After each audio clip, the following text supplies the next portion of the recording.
don't discount yourself. I didn't do what I'm doing now for 14 years because I didn't believe being labeled educable mentally retarded, failing in the 5th grade, put back to the 4th grade, and no college education, that I can compete with people with PhDs and MBAs. And so for 14 years, a lot of people say they have no regrets.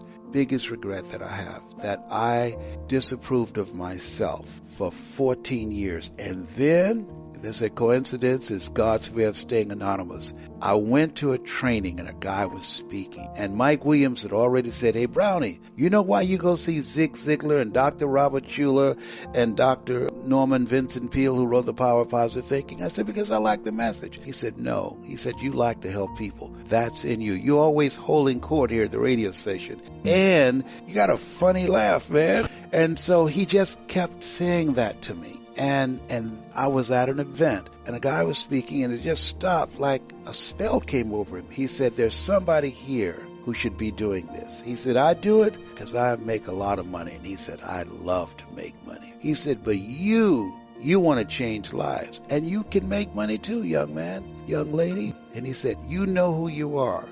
And then he paused again. He said, "The reason I'm standing up here holding this microphone and you are seated out there, I represent the thoughts you have rejected for yourself." That hit me right between the eyes. I began to cry. At that time, this is in 1980, I called Mike Williams. The telephone call was a dime. "Mike," he said, "yes." I said, "I'm not rejecting myself anymore. Do you hear me?" He said, "Brownie, calm down. Listen to me, man. I'm not rejecting myself anymore."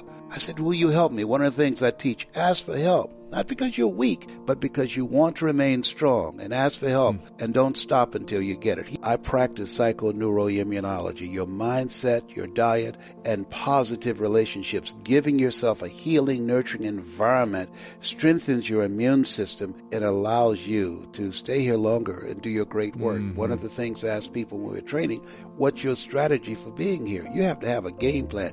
Being here is not a given, and I don't think doctors should tell people that you're terminally ill. What I think they should say is, "My knowledge and ability to help you has terminated.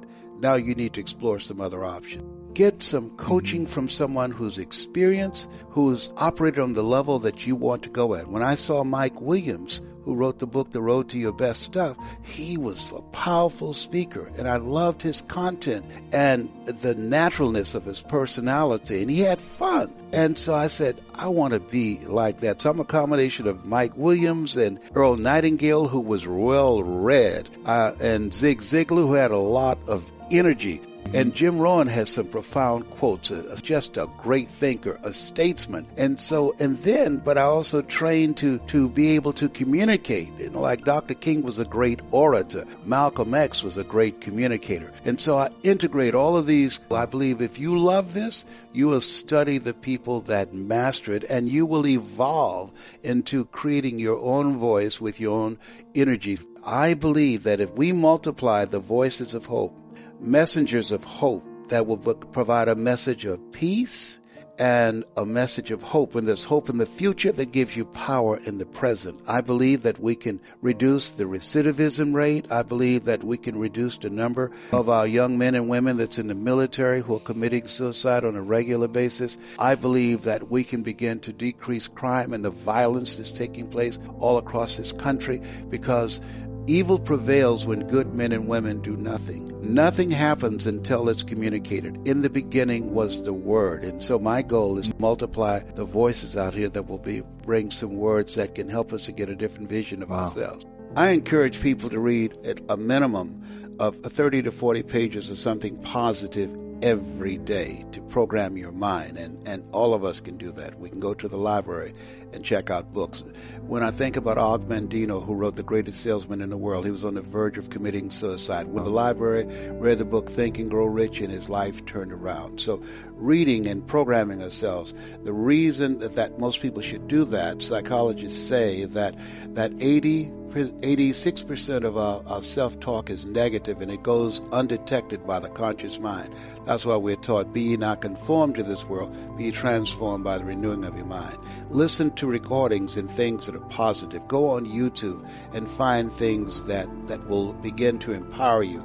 and minimize the distractions in your life. We have so many distractions. The weapons of mass distractions cause most people not to begin to live their lives from the inside out, but from the outside in. You know, there's an African proverb that said, if there's no enemy within, the enemy outside can do us no harm. Shakespeare said, the forte of Brutus is not in our stars, but in ourselves, that we are underlings. So you have to program yourself, or your mind will be programmed. The other thing is that have goals that's beyond your comfort zone, because in order to do something you've never done, you've got to become someone you've never been. You've got to become a risk taker. Viscott said, if you're not willing to risk, you can't grow. And if you can't grow, you can't become your best. And if you can't become your best, you can't be happy. And if you can't be happy, then what else is there? And the other thing is, upgrade your relationship. You earn within $2,000 to $3,000 of your closest friends. You've got to look at the people in your life and ask, what is this relationship doing to me?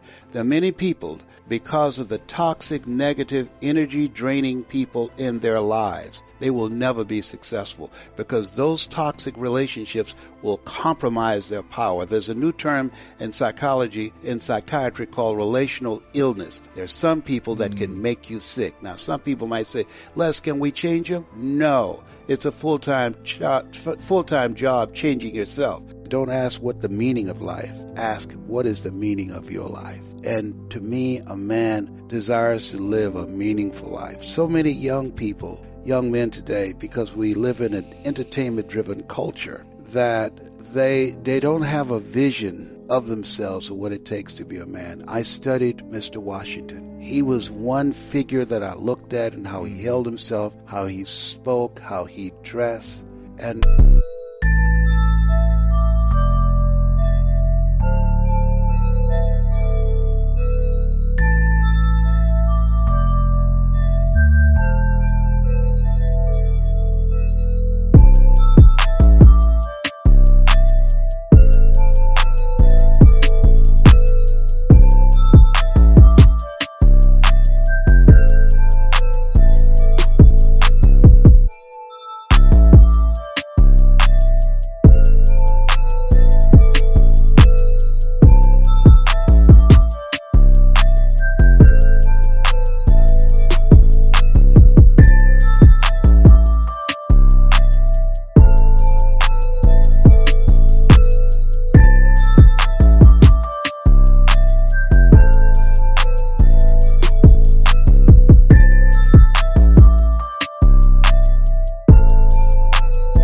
I said, I want to be like that when I become a man. I want to live my life in such a way that my mother would say, I'm proud of Leslie, that my children would say, I'm proud of you.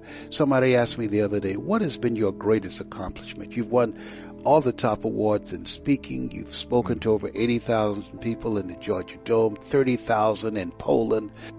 What has been your greatest accomplishment? I said, when my children got together and said, Daddy, when you're in pursuit of the dream and all those special occasions that you miss, we were angry with you. But when we see what you have accomplished, we've graduated from college with no student loans.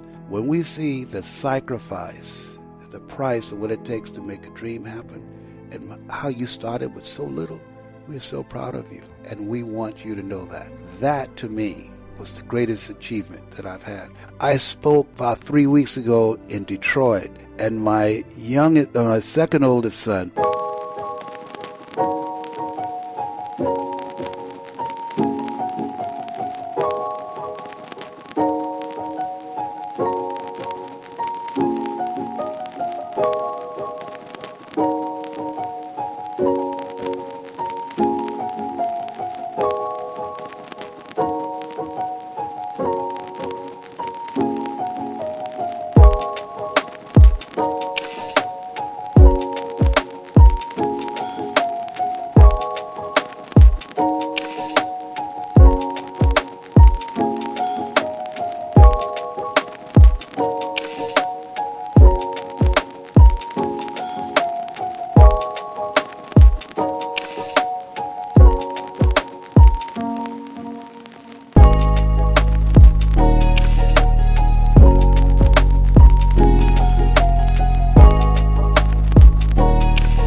Patrick was with me, and he said, you know what? You're a special guy. You're a special guy. For you to come in here and speak to these people and train, and they didn't pay you anything, and you spoke to them and gave them everything you had as if you had received a check. He said, you're a special guy. I admire you. When your children tell you they admire you, that to me is special. I wish I had not waited 14 years. Somebody said, if you want to lose something, lose money. You can get that back. 8 out of 10 millionaires have been financially bankrupt. Walt Disney filed bankruptcy 7 times. But don't lose time. There were 14 years I sat on the sideline. 14 years I said, I don't have an investor in me like Tony Robbins. 14 years that said, I don't have an MBA or a PhD, and I can't compete with these guys. I have the complexion of rejection. And so I regret that, because there are some people that maybe if they'd heard my voice, they would not have turned to drugs. If they'd heard my voice, their lives would have taken a different direction. And I can't get those 14 years back. That haunts me, and I think that drives me when I speak with such energy. I'm trying to make up for that time.